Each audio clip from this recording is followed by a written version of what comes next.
E o Tarcísio, até agora, eu não reputo como alguém de direita, é de extrema direita. Sim. É o cara que põe o boné do Trump e diz, né? Grande dia, né? Exato. E que põe para dirigir a sua polícia é um sujeito que fala que o mérito do policial é ter pelo menos 5 ou 6 assassinatos nas No costas. currículo, que senão não merece respeito. Essa coisa horrorosa do Derrite, que é deputado, né? Exato. E esse é o traço fascistoide de Tarcísio de Freitas, que não é nada moderado. Sim, eu concordo. Direita. Eu concordo. Né? Então, por isso que eu acho que... Agora, esse pessoal pode se autonomizar em relação... Se o bolsonarismo quer um projeto político familista, antes de mais nada, é um projeto de família. Né? Aliás, o Bolsonaro, propriamente dito, tem uma... Deus, pátria e família.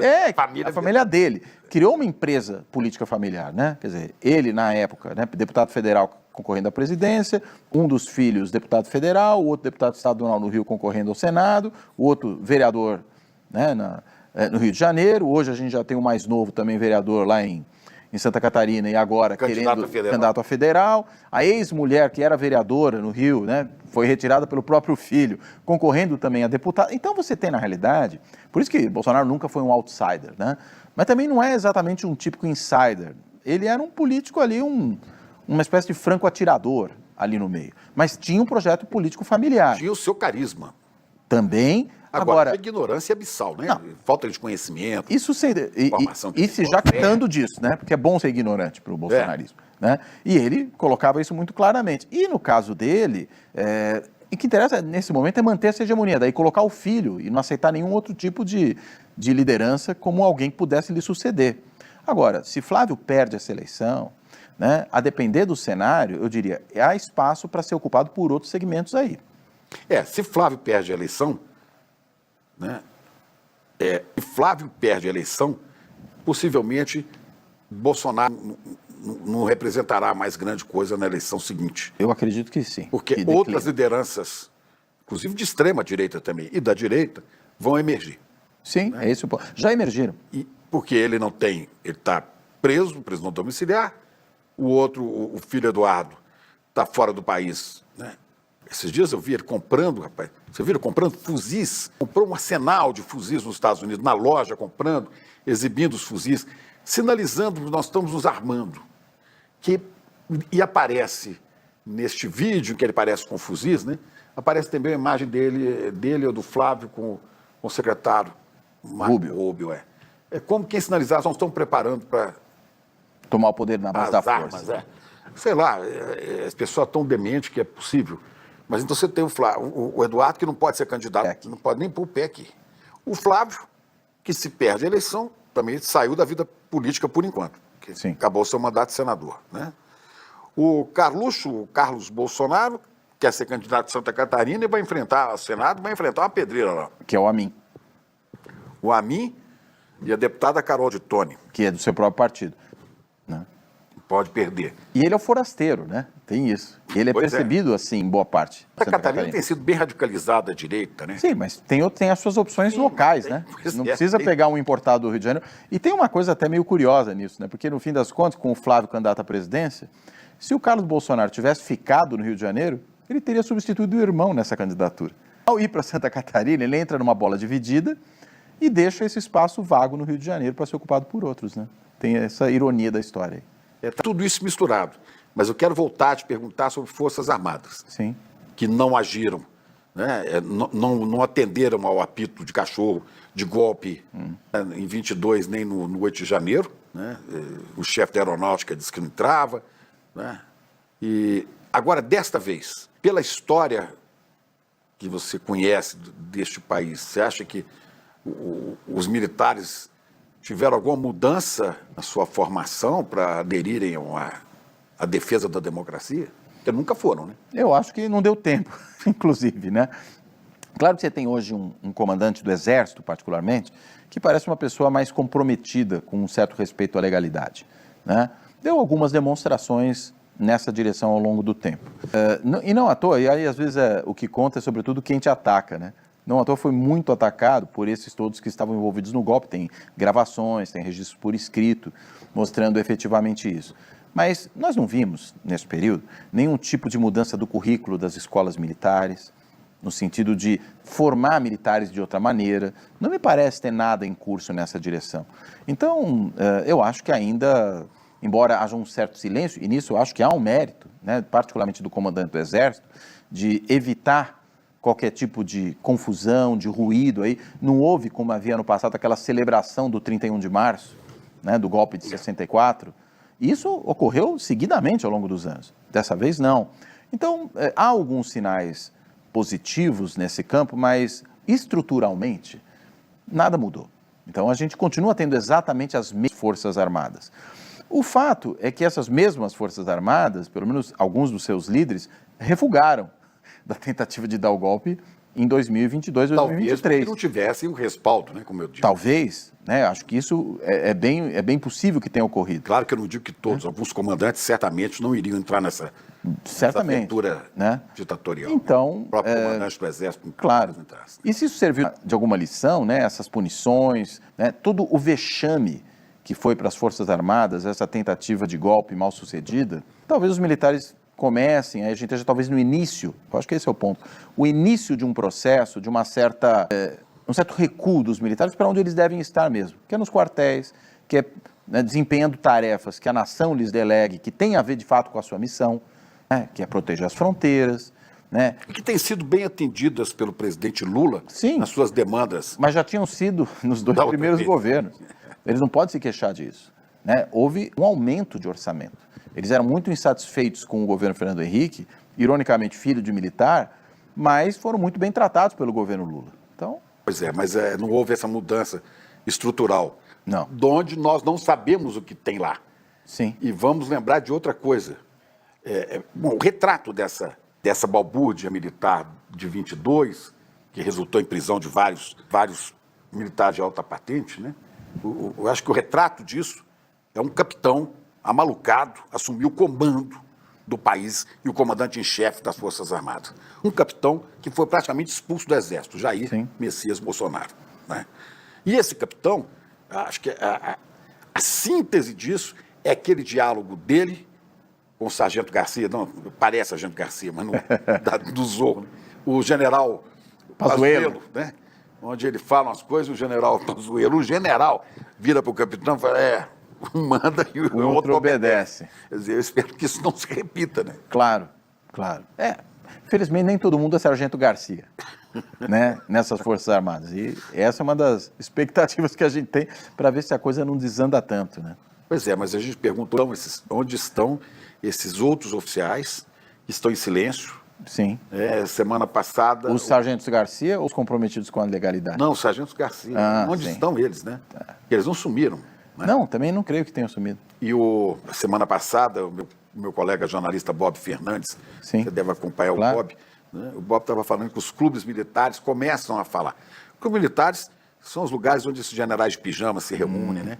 E sempre articulam algum golpe, sonham com essas maluquices todas. Mas ele fala, os clubes militares sempre estiveram em silêncio, inclusive durante a ditadura, quando os militares cometiam crimes contra os direitos humanos, quando patrocinavam a roubalheira e muita corrupção, os clubes militares ficaram em silêncio, estavam em silêncio. Eu falei, agora eles só se manifestam quando tem por trás gente como tinha em 64. O general Vernon Walters, nos Estados Unidos aqui, armando o golpe, o embaixador Lincoln Gordon. Sim. Aí eles se manifestam. Isso que eu volto bater nessa tecla. De repente, esses caras estão começando a falar, né? É porque devem estar sentindo que tem um amigo. Podem ter novos Vernon Walters, podem ter novos Lincoln Gordon. O Marco Rubio, muito claramente, é alguém que vai nessa linha, né? Porque ele é um anticastrista, mas ele é, na realidade, um anti-esquerda em geral.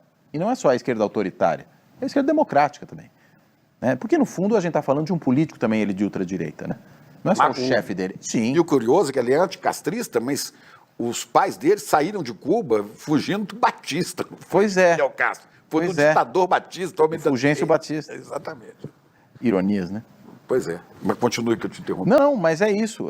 Na realidade, eu acho que eles se sentem um pouco mais, talvez, à vontade, porque você tem, de fato, né, um secretário de Estado americano que vem dando seguidas declarações nessa linha. E não é só ele. O secretário da Guerra, né, porque não é mais da defesa, né, o Pete Hegseth, virou secretário da guerra, porque o Trump gosta de mudar esses nomes, que falou que a América Latina tem que ser o quintal deles. E uma das formas de ser o quintal é por meio desse intervencionismo, né?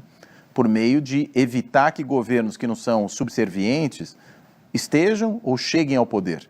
Né? Então, me parece que é esse o ponto. E daí, talvez esse pessoal se assanhar um pouco, porque imagina que se tentarem alguma aventura, podem ter apoio, ou, mesmo que não tentem, que algo virá de fora que vai nessa direção. Você falava, Chico, agora há pouco, que pode ser que não haja um reconhecimento de uma eventual vitória do Lula. E acho um risco real, acho que é um risco real, sim.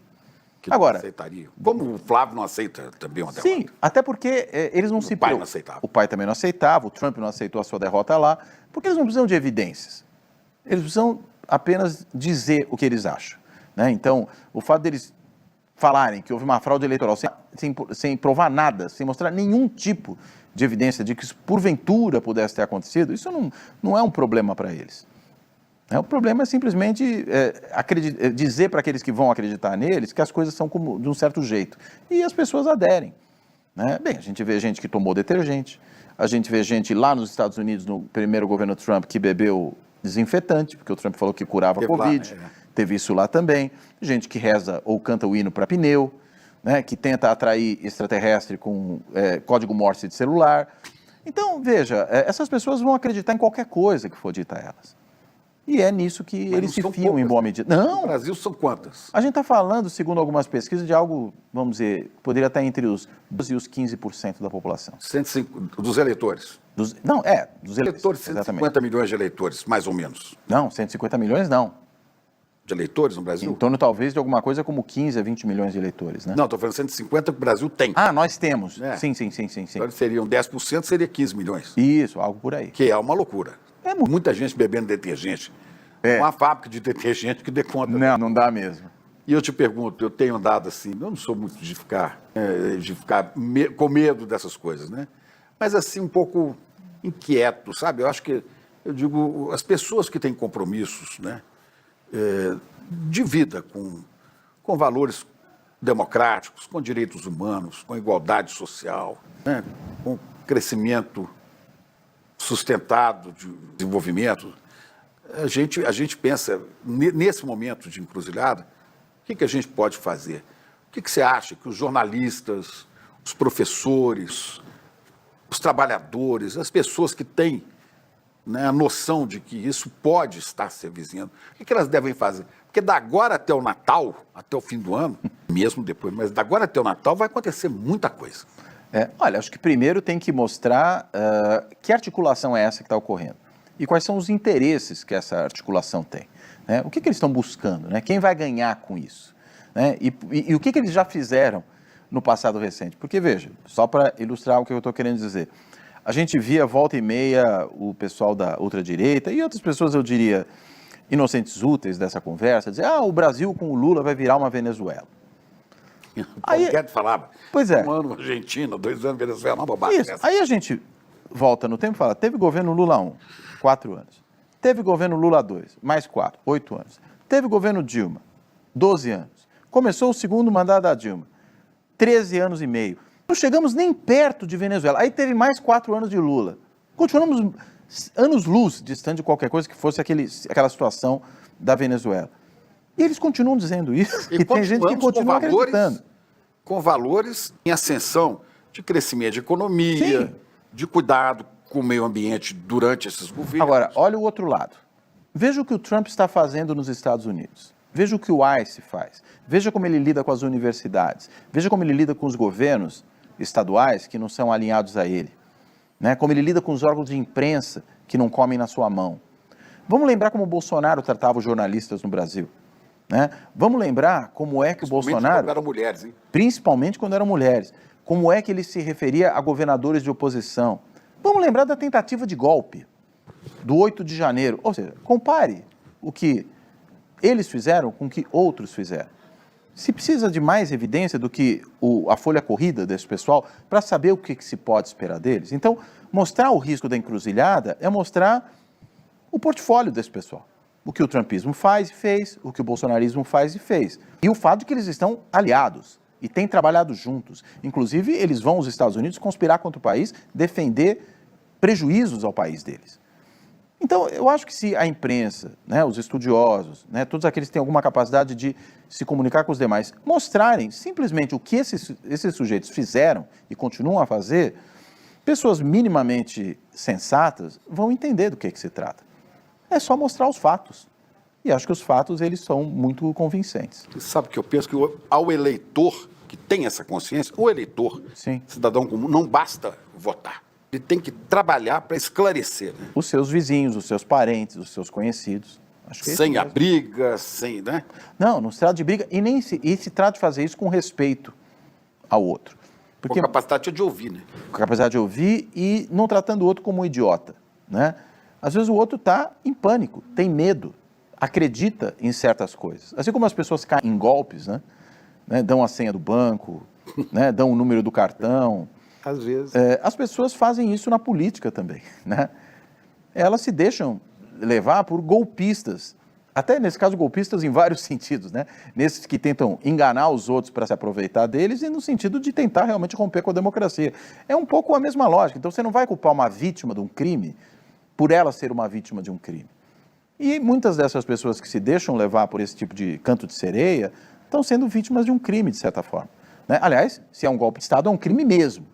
Né? Mas essa engambelação, essa tentativa de iludir as pessoas, de fazê-las acreditar em coisas que não fazem sentido, né? Coisas que, pelo contrário, há evidências de que essas coisas são, na realidade, falsas por si mesmas.